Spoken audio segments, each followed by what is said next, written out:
लेकिन बेसिकली यहाँ सीधे लड़ाई भाजपा और कांग्रेस के बीच में है। और भाजपा की सरकार ने भ्रष्टाचार के तमाम रिकॉर्ड तोड़ दिए और इसी का परिणाम था कि चलती सरकार के बीच में मुख्यमंत्री बदलना पड़ा। येदियुरप्पा जी को जिस तरह से बदला गया और विधानसभा के अंदर, हाउस के अंदर जो उनकी एक बड़ी दर्द भरी तस्वीर थी जिसमें वो बेसुध होकर के बैठे थे, ऐसा लग रहा था जैसे पूरी भाजपा ने उन्हें बेसहारा छोड़ दिया हो और ये सीधे सीधे उनका अपमान था। और चूंकि भ्रष्टाचार बहुत हुआ था तो भाजपा के पास मुख्यमंत्री चेंज करने के अलावा कोई चारा नहीं था। अब चूंकि इलेक्शन को चंद ही महीने बचे हैं, वरना ये मुख्यमंत्री भी चेंज हो जाते, क्योंकि इन पे भी जिस तरह के भ्रष्टाचार के, करप्शन के आरोप हैं, उन्होंने रिकॉर्ड तोड़ दिया है, इसमें कोई दो राय नहीं। क्या आने वाले दिनों में मुस्लिम लीडरशिप को बढ़ाया जाएगा कांग्रेस पार्टी की जाने से? देखिए, कांग्रेस किसी एक मजहब, किसी एक धर्म, किसी एक वर्ग की पार्टी नहीं है। कांग्रेस सबको जोड़ करके चलती है। हर तरह के, हर तबके के वो लोग जो हाशिए पर मौजूद हैं उनको आगे लाने का काम करती है कांग्रेस पार्टी। तो हर वर्ग को प्रतिनिधित्व देने की जो कांग्रेस की कोशिश रही है उसको लेकर के कांग्रेस आगे बढ़ेगी, इसमें कोई दो राय नहीं। क्योंकि मुसलमानों के सामने कांग्रेस पार्टी को रखकर सेक्युलर का नाम बताकर जिस तरह से मुसलमानों के वोट्स लेने का काम कर रहे हैं, क्या आने वाले दिनों में मुस्लिम लीडरशिप बढ़ने के इम्कान हैं कर्नाटक में? देखिए, ये सवाल के सिर्फ वोट लेने का काम कर रहे हैं, ये सवाल सही नहीं है। कांग्रेस को इस देश का हर मनपसंद इंसान पहली चॉइस के तौर पर वोट देता है, वो क्या हिंदू हो, क्या मुसलमान हो, क्या सिख हो, क्या ईसाई हो, क्या दलित हो, तो हर वर्ग ने कांग्रेस को वोट दिया है। तो ये एक नैरेटिव जो बनाया जाता है कि वोट लेने का काम किया पर्टिकुलर एक कम्युनिटी को, ये भाजपा का बनाया हुआ नैरेटिव है। कांग्रेस ने हमेशा जो संविधान का प्रियम्बल है उसको लागू करने की कोशिश की है और ऐसे वक्त में जब जब नफरत बढ़ी है तब तब कांग्रेस ने आगे बढ़ करके वो लोग जो सबसे ज्यादा नफरत का शिकार रहे, जाहिर सी बात है उसमें माइनॉरिटीज रही है, वो मुसलमान हो या ईसाई हो या जैन हो, वो सरदार हो, उनको गले लगाया है, इसमें कोई दो राय नहीं। क्योंकि संविधान को लेकर के चलना, डॉक्टर बाबा साहब भीमराव अंबेडकर के संविधान को लागू करना, ये कांग्रेस की एक हमेशा से एक सोच रही है। सर, यहाँ पर जो है एसडीपी पार्टी भी कंटेस्ट करने के लिए तैयार है, एमआईएम पार्टी भी कंटेस्ट करने के लिए आगे आ रही है, तो मुसलमान फिलहाल कंफ्यूज हैं सर। देखिए, भाजपा जानती है कि अकेले इस बार चुनाव जीतना उसके बस का नहीं है, तो उसे अपने कुछ ना कुछ सहयोगियों की जरूरत तो पड़ेगी। तो जाहिर सी बात है, जैसे गुजरात में उन्होंने हैदराबाद से अपने दोस्त बुलाए, तो हो सकता है हैदराबाद वाले यहाँ भी आकर के उन्हें मदद पहुंचाएं। लेकिन अब पूरे देश का, खासतौर से मुसलमान ये बात समझ गया है कि माइक पर खड़े होकर के बड़ी बड़ी तकरीरें करने वाले लोग असल में अपनी उन तकरीरों से सिर्फ और सिर्फ भाजपा को फायदा पहुंचाने के अलावा कोई काम नहीं कर रहे हैं। मैं कर्नाटक की आवाम से, खास तौर से अकलियतों से कहना चाहता हूं, आपके जितने भी मसाइल हैं वो सरकार की मर्जी की वजह से हैं। सरकार चाहती है कि नफरत फैले, कर्नाटक की सरकार चाहती है कि दो समाजों में, दो वर्गों में, दो मजहबों में, धर्मों में आपस में सरफुटौल रहे, तब उनकी राजनीति आगे बढ़ेगी। तो जिस दिन सरकार बदलती है, बहुत सारे मसले ऐसे हैं जो अपने आप खत्म हो जाएंगे, जरूरत ही नहीं पड़ेगी उसके लिए किसी तकरीर की, किसी भाषण की। तो इस बात को कर्नाटका की समझदार आवाम को समझना पड़ेगा। देश डॉक्टर बाबा साहब भीमराव अंबेडकर के संविधान से चलेगा, किसी तानाशाही सोच से नहीं चलेगा। और यह बात सिर्फ कर्नाटक, देखिए कर्नाटक की आवाम को यह समझना है कि कर्नाटक का इलेक्शन दरअसल 2024 की शुरुआत रहेगा। 2024 को दिल्ली में क्या होने जा रहा है यह कर्नाटक तय करेगा। तो कर्नाटक की आवाम को सुनना सबको है, लेकिन फैसला बहुत सोच समझ के करना है। और मुझे पूरा यकीन है कि कर्नाटक की आवाम, खासतौर से अकलियतें, वो क्रिश्चियन हो, मुस्लिम्स हो, सरदार हो, जैन हो, बहुत समझदार हैं। उन्हें पता है कि दुनिया में जब भी डेमोक्रेसी कमजोर होती है तो सबसे पहली चोट जो पड़ती है वो माइनॉरिटीज को पड़ती है। वो हो रहा है। तो ऐसे में यहाँ के दलित ने, यहाँ के बाकी समाजों ने इस सरकार से ऊब करके फैसला किया है। और इसका कारण आपको समझ लीजिए कि दिल्ली के गलियारों में जो भाजपा का इंटरनल सर्वे है वो भी बता रहा है कि भाजपा की सरकार जा रही। अभी जेपी नड्डा की जो रैली थी उसमें कितने लोग थे आपने देखा होगा। यहाँ की आवाम ने भाजपा को नकार दिया है। और कांग्रेस की रैलियों में, वो डीके शिव कुमार जी की रैली हो या सिद्धरमैया जी की रैली हो, जिस तरह से आवाम उमड़ के आ रही है, वो तो सीधे सीधे ये बता रहा है कि कर्नाटक में सरकार बनने जा रही है कांग्रेस की। क्या सिंगल मेजॉरिटी के साथ बनेगी या? बिल्कुल, पूरी तरह से। हमारा जो इंटरनल सर्वे है उसमें हम सिंगल मेजॉरिटी और अच्छी मेजॉरिटी के साथ सरकार बनाने जा रहे हैं। हमारी मेजॉरिटी इतनी होगी कि भाजपा लाख कोशिश करेगी लेकिन इस बार वो जमहूरियत को लूट नहीं पाएगी पिछली बार की तरह। क्या कर्नाटक में मुस्लिम लीडरशिप स्ट्रांग है सर? नहीं, यकीनन बहुत अच्छे अच्छे नेता हैं हमारे पास। हमारे साथ हमारे स्टेट चेयरमैन बैठे हैं, एमएलसी भी हैं, और बाकी हमारे कई एमएलएज हैं जो मुसलसल जिन्होंने बहुत अच्छा काम किया है। मिनिस्टर रहते हुए तनवीर सेठ ने बहुत अच्छा काम किया है, इसमें कोई दो राय नहीं। नौजवान है रिजवान अरशद ने बहुत अच्छा काम किया है, जमीर साहब ने काम किया है। उधर आप गुलबर्गा की तरफ निकलेंगे तो एक पुरानी सिलसिलेवार लीडरशिप रही है। यूटी कादिर हमारे अच्छे नेता हैं, तो हमारे पास लीडरशिप है यहाँ पे, इससे कोई दो राय नहीं। तनवीर सेठ की जब आप बात कर रहे हैं तो 8-10 दिन पहले तनवीर सेठ ने ऐलान किया है कि वो इस बार का इलेक्शन कंटेस्ट नहीं करेंगे। देखिए सियासत में कहना यह है कि वहाँ पर एसडीपी स्ट्रांग है, डर की वजह से तनवीर सेठ यहाँ पर। देखिए मैं पहली बात तो ये कि मैं पिछली बार उनकी कॉन्स्टिट्यूंसी में कैंपेन के लिए आया था, तो मैं पॉलिटिक्स में नहीं था। तो 2018 में मैं कैंपेन के लिए आया था और बड़ी मार्जिन के साथ चुनाव जीते थे तनवीर सेठ साहब। एसडीपीआई वहां मेहनत कर रही होगी, लेकिन आवाम जानती है कि जब सरकार बनाने और बिगाड़ने का खेल हो तो एक दो विधायक का कोई फर्क नहीं पड़ता है।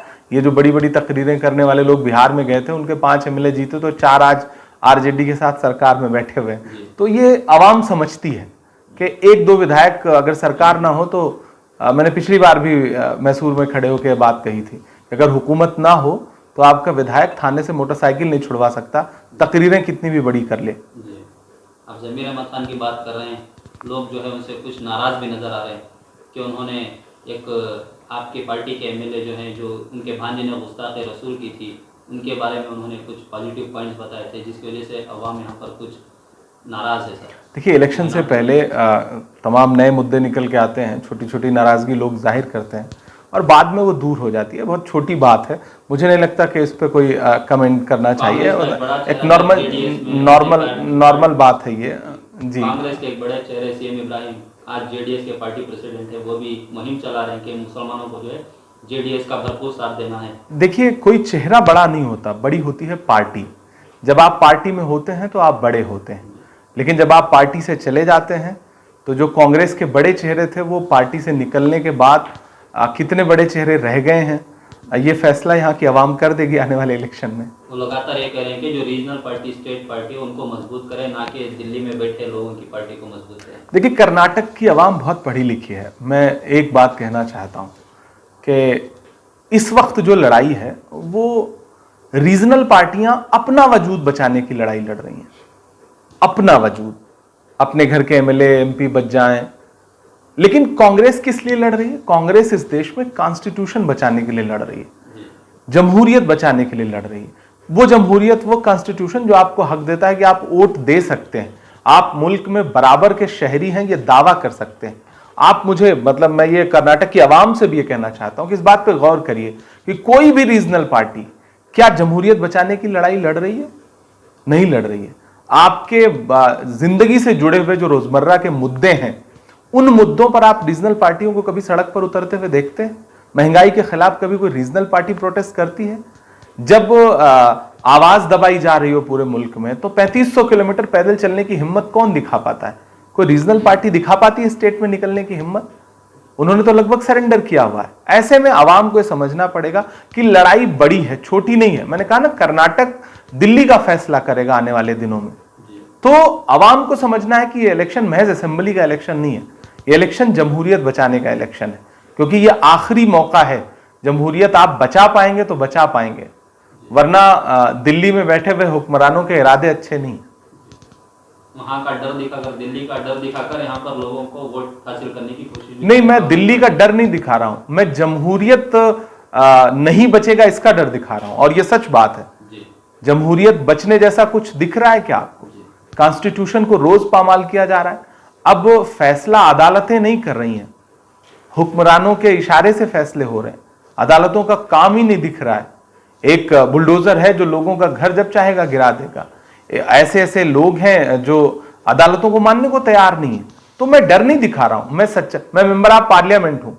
मैं जो दिल्ली में हो रहा है उसकी सच्चाई आप तक ला रहा हूं कि लोकतंत्र बचाने का आखिरी मौका है। लोकतंत्र बचाइए, डेमोक्रेसी बचाइए, कॉन्स्टिट्यूशन जैसा हमारे पुरखों ने दिया है इस देश को उसी तरह से बचा रह जाए और लागू रहे, उसको बचाने की लड़ाई अगर लड़नी है तो फिर इस बड़ी लड़ाई में कांग्रेस के साथ खड़े। एक बात ये भी सामने रखे, लगातार जो है कांग्रेस कमजोर होती जा रही है बीजेपी के मुकाबले में। देखिए ये सवाल बनाया गया सवाल है, ये नैरेटिव बनाया हुआ नैरेटिव है।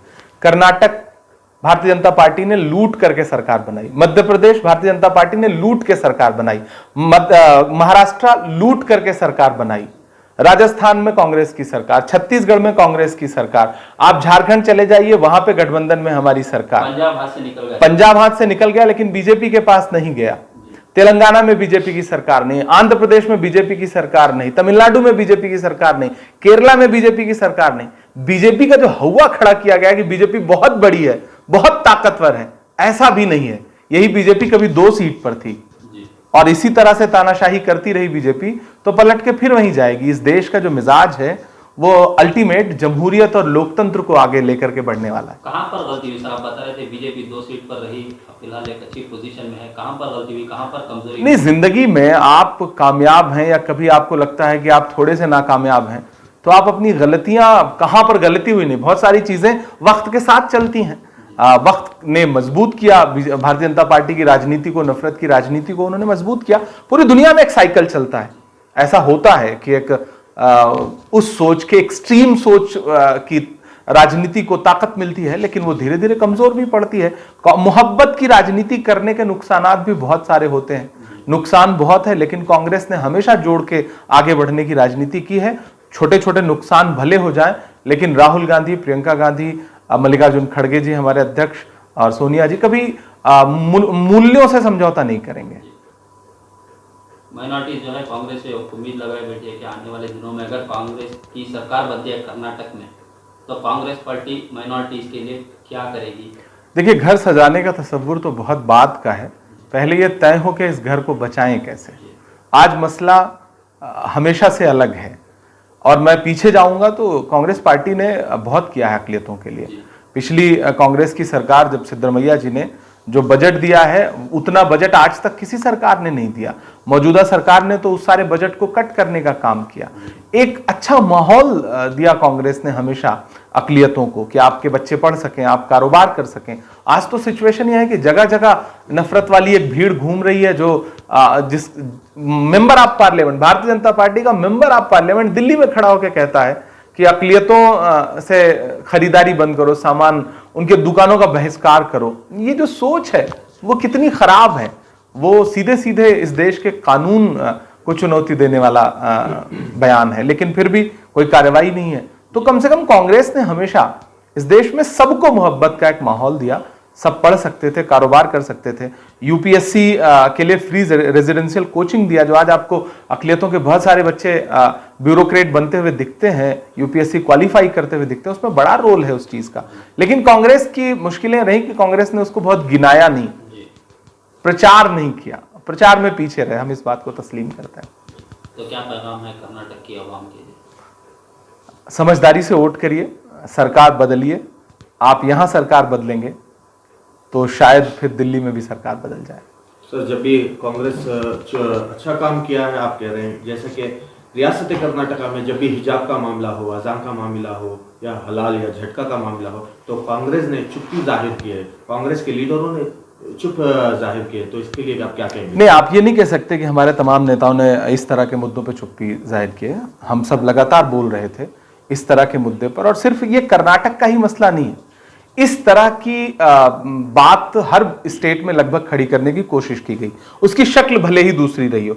भाजपा जानती है कि उसके पास मुद्दे नहीं है, डेवलपमेंट के नाम पे गिनाने के लिए उसके पास कुछ भी नहीं है। महंगाई मुसलसल बढ़ती जा रही है, सिर्फ पेट्रोल, डीजल, गैस सिलेंडर के ही दाम नहीं बढ़े हैं, हमारी आपकी जिंदगियों से जुड़े हुए जो आटा, चावल, दाल और रोटी है ना, उसमें जो महंगाई है वो आसमान को छू रही। जीएसटी दूध और दही तक पर लगा दी इन्होंने, पेंसिल तक पर जीएसटी लगा दी। तो इस सरकार के पास गिनाने के लिए कुछ नहीं है।